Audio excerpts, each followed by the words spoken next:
Hello बच्चों, तो मैं आपका बड़ा भाई हिमांशु तिवारी। तो आज हम स्टार्ट करेंगे क्लास 12 के केमिस्ट्री के पहले चैप्टर के बारे में। ठीक है, पहला चैप्टर क्या है? सोल्यूशन। सोल्यूशन स्टार्ट करने से पहले हम ये जान लें कि सोल्यूशन में वो कौन से ऐसे टॉपिक है जो सबसे ज़्यादा इंपॉर्टेंट है और वो कौन से ऐसे एनसीईआरटी क्वेश्चन है जो सबसे ज़्यादा इंपॉर्टेंट है ना। फिर इस बाद जो है सोल्यूशन चैप्टर के इंट्रोडक्शन की बात करेंगे। ठीक है, तो चलिए देख लेते हैं वो कौन से ऐसे टॉपिक है जो सबसे ज़्यादा इंपॉर्टेंट है। सबसे पहले कोलिगेटिव प्रॉपर्टीज़। यहाँ से आपको बता दें कि यहाँ से एक न्यूमेरिकल फिक्स होता है, एक न्यूमेरिकल हर साल फिक्स रहता है ना, कि आना है बोर्ड में पक्का। ठीक है, उसके बाद Henry law and Raoult's law, उसके बाद ideal and non ideal solution.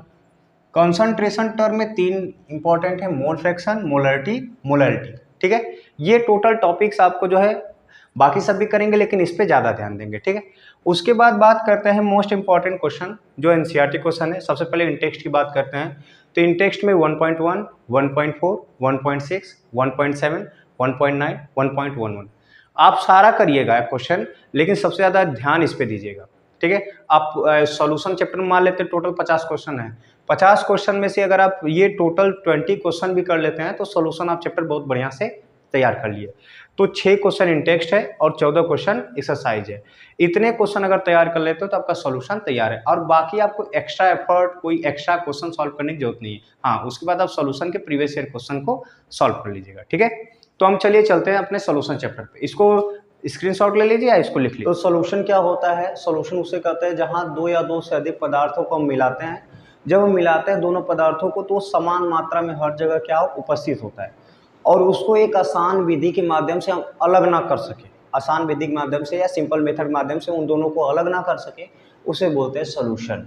यानी जब दो या दो से अधिक पदार्थ आप मिलाते हो, मिलाने के बाद अगर दोनों पदार्थों की मात्रा या दो से अधिक पदार्थों की मात्रा समान मात्रा में हर जगह उपस्थित होता है और उसको एक आसान विधि के माध्यम से हम अलग ना कर सकें या सिंपल मेथड के माध्यम से अलग ना कर सकें, उसे बोलते हैं सॉल्यूशन। तो क्या डिफिनेशन बनेगा? When a homogeneous mixture of two or more component या two or more substance which lose their individual identity and it can not be separated by simple method. ठीक है, और यही चीज़ यहाँ पे लिखी गई है, यही चीज़ क्या यहीं पे लिखी गई है। ठीक है, अब सवाल आना चाहिए होमोजेनियस मिक्सचर। तो होमोजेनियस मिक्सचर हमने बता ही दिया है क्या होता है। होमोजेनियस मिक्सचर क्या होता है? जहाँ दो पदार्थ मिला रहे हो और दोनों की मात्रा हर जगह समान हो, उसे बोलोगे होमोजेनियस मिक्सचर। देख लीजिए क्या लिखा गया है। Mixture in which particle are uniformly distributed or constituent particle can not be identified are called homogeneous mixture. वही बात है, जहां दो पदार्थ मिला दिए और दोनों पदार्थ की मात्रा समान मात्रा में हर जगह उपस्थित होती है, उसे बोलते हैं होमोजेनियस मिक्सचर। ठीक है, अब हम चलते हैं, जब हमने बात किया कि जब हम दो पदार्थ मिला रहे हैं, जैसे हमने बात किया कंपोनेंट की, कंपोनेंट की बात किया, यानी कंपोनेंट बोल सकते हो या सबस्टेंस बोल सकते हो। जब हमने दो सबस्टेंस की बात की, कितनी सबस्टेंस की? या टू कंपोनेंट की जब बात की, तो जब हमने टू कंपोनेंट की बात की तो टू कंपोनेंट में क्या होगा? पहला जो कंपोनेंट होता है उसे बोलते हैं सॉल्यूट। क्या बोलते हैं? सॉल्यूट।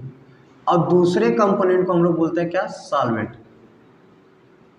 इन दोनों को मिलाते हैं, ये दो कंपोनेंट जब आपस मिलेंगे तो उनको क्या दे देंगे? सॉल्यूशन दे देंगे। क्या दे देंगे? सॉल्यूशन। ठीक है, तो इन दोनों को मिला ले फिर हमको क्या मिल जाता है? सॉल्यूशन। तो सॉल्यूशन के अंतर्गत जो स्मॉल अमाउंट पे प्रेजेंट होता है, जो कम मात्रा में प्रेजेंट होता है, उसे बोलते हैं सॉल्यूट। जो स्मॉल अमाउंट पे प्रेजेंट होता है सॉल्यूशन के अंतर्गत, जो कम मात्रा में उपस्थित होता है, उसे बोलता है सॉल्यूट।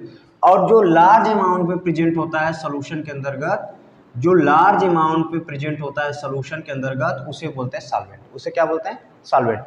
अब जैसे आपने क्या जाना? आपने ये जाना कि जब हम दो कंपोनेंट की बात करें तो दो कंपोनेंट में एक होता है सॉल्यूट और दूसरा होता है सॉल्वेंट। इन दोनों को मिलाते हैं तो उनको क्या मिलता है? सॉल्यूशन मिलता है। अब सॉल्यूशन के अंतर्गत जो सॉल्यूट कौन होगा? सॉल्यूट जो कम मात्रा में उपस्थित होगा वो सॉल्यूट होगा, और जो ज़्यादा मात्रा में उपस्थित होगा वो क्या होगा? सॉल्वेंट होगा। ठीक है, अब देखेंगे एक तरीका ये हो गया कि जैसे कि अगर आपको दे दिया जाए कि यहाँ देखेंगे, जैसे एक कंटेनर हमने दे दिया, इस कंटेनर के अंतर्गत मैंने बोला 50 ग्राम जो है शुगर है, फिर इस बाद मैंने बोला जो है 80 ग्राम जो है आपका क्या दे दिया हमने? जो है साल्ट दे दिया। इन दोनों को मिला दोगे तो कितने ग्राम का सॉल्यूशन मिलेगा? 80 50 कितना होगा? 130 ग्राम का क्या मिला? सॉल्यूशन मिला। ठीक है, तो अब यहाँ देखोगे जो कम मात्रा में उपस्थित है, जो स्मॉल अमाउंट में, कौन है, शुगर, तो ये शुगर क्या होगा, सॉल्यूट होगा। जो लार्ज अमाउंट प्रेजेंट होता है वो क्या होगा, सॉल्वेंट होगा। तो पहला तरीका सॉल्यूट और सॉल्वेंट आइडेंटिफाई करने का, जो स्मॉल अमाउंट में होगा सॉल्यूट होगा, जो लार्ज अमाउंट में होगा वो क्या होगा, सॉल्वेंट होगा। ठीक है, समझ में आया। अब दूसरा तरीका क्या होगा कि अगर मान लीजिए क्वांटिटी ना दी गई हो, तब हम कैसे पहचानेंगे कौन सॉल्यूट और कौन सॉल्वेंट है। ठीक है, तो चलिए देखते हैं। अगर क्वांटिटी ना दिया गया हो तो हमेशा याद रखिएगा जो सॉल्यूशन का नेचर होता है या जो सॉल्यूशन का स्टेट होता है वो हमेशा समान होता है सॉल्वेंट के स्टेट से, सॉल्वेंट के स्टेट से। इट मीन्स अगर सॉल्यूशन लिक्विड होगा तो दो जो कंपोनेंट यूज कर रहे हो उसमें जो लिक्विड होगा वो सॉल्वेंट होगा। जैसे फॉर एग्जांपल मैं अगर एग्जांपल ले लूँ तो इसमें देखो, जैसे मैं मान लूँ ग्लूकोज को वाटर मिला रहे हो, तो इसका जो सॉल्यूशन मिलेगा वो कैसा मिलेगा, लिक्विड सॉल्यूशन ही रहेगा, लिक्विड सॉल्यूशन मिलेगा ना। अब इसमें खोजना हो कि कौन सॉल्यूट होगा कौन सॉल्वेंट, तो जो लिक्विड है वो क्या होगा, सॉल्वेंट होगा, यानी वाटर क्या है, सॉल्वेंट है, और यहाँ पे ग्लूकोज क्या होगा, सॉल्यूट होगा। तो हमने इस तरीके से पाया कि अगर मान लीजिए क्वांटिटी दिया गया हो तो हम जो कम क्वांटिटी में प्रेजेंट होता है, जो स्मॉल अमाउंट में होता है उसे सॉल्यूट बोलेंगे, जो लार्ज अमाउंट में होता है उसे सॉल्वेंट बोलेंगे। दूसरा तरीका हमने ये पहचाना कि अगर मान लीजिए जो है कि क्वांटिटी ना दी गई हो तो हम इस तरीके से पहचानेंगे कि जो सोल्यूशन का नेचर होता है वो किसके समान होता है, सॉल्वेंट के नेचर से। ठीक है, आगे अगर मान लेते हैं हम क्या हो कि अगर हम दो कंपोनेंट यूज करते हैं, अगर हम दो कंपोनेंट यूज करते हैं तो उस सॉल्यूशन को बाइनरी सॉल्यूशन बोलते हैं। अगर हम 3 कंपोनेंट यूज करते हैं तो उस सॉल्यूशन बोलते हैं टर्नरी सॉल्यूशन। अगर हम 4 कंपोनेंट यूज करते हैं तो उस सॉल्यूशन क्या बोलते हैं, क्वाटर्नरी सॉल्यूशन। उस सॉल्यूशन क्या बोलते हैं, क्वाटर्नरी सॉल्यूशन। ठीक है, यहाँ तक क्लियर हो गया, कोई दिक्कत नहीं। तो चलिए आगे देखते हैं। ठीक है, हमेशा ये याद रखिएगा कि पूरा 2 कंपोनेंट लीजिए, 5 कंपोनेंट लीजिए, 10 कंपोनेंट लीजिए, हमेशा जो सॉल्वेंट होगा वो क्या होगा, सिर्फ एक होगा। ठीक है, सॉल्यूट मैक्सिमम हो सकते हैं, सॉल्यूट मैक्सिमम हो सकते हैं। ठीक है, सॉल्यूट क्या हो सकते हैं, मैक्सिमम हो सकते हैं। अगर मैं बात करूं कि जो है कि मैंने 3 पदार्थ ले लिए, जैसे मैं मान लूं मैंने 3 सब्सटेंस ले लिया, पहला ले लिया शुगर, दूसरा हमने ले लिया साल्ट और तीसरा हमने ले लिया वाटर। ठीक है, अब इसमें मैं बात करूं कि अगर तीनों को मैं घोल दूं या तीनों को मिला के एक सॉल्यूशन बना दूं तो उसमें क्या होगा, जो वाटर होगा वो क्या होगा, सॉल्वेंट होगा। अब जो चीज़ बची वो सब क्या हो जाएंगी, सॉल्यूट, यानी शुगर और साल्ट क्या हो जाएगा, सॉल्यूट हो जाएगा। ठीक है, और हम ये याद रखिएगा क्या कि वाटर को हमेशा आप यूनिवर्सल सॉल्वेंट के रूप में यूज कर सकते हैं, वाटर को हम यूनिवर्सल सॉल्वेंट के रूप में यूज कर सकते हैं। ठीक है, यहाँ तक उम्मीद है कि डाउट सारा क्लियर हो गया होगा। कौन कौन सा डाउट, पहली बात तो सॉल्यूशन आपको क्लियर हो गया होगा, सॉल्यूट और सॉल्वेंट, सॉल्यूशन के अंतर्गत कौन कितनी मात्रा में उपस्थित होता है। अगर मान लो क्वांटिटी ना दी गई हो तो आप सॉल्यूट और सॉल्वेंट को भी आइडेंटिफाई कर सकते हो।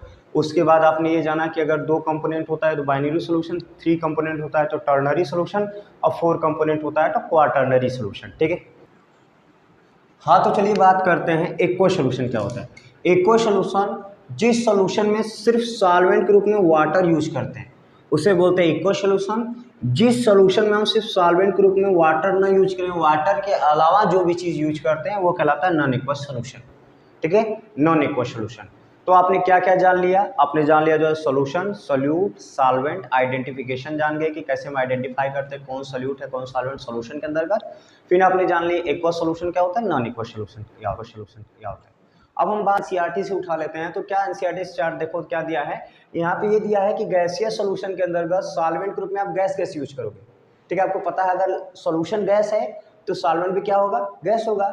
इसका मतलब जो है सॉल्यूट, सॉलिड, लिक्विड, गैस तो तीनों हो सकता है या जो तीनों होगा, और सॉल्वेंट के रूप में सिर्फ क्या हो सकता है, गैस हो सकता है। लिक्विड सॉल्यूशन में सॉल्वेंट के रूप में सिर्फ क्या होगा, लिक्विड होगा, और जो है सॉलिड सॉल्यूशन में सॉल्वेंट के रूप में सिर्फ क्या होगा, सॉलिड।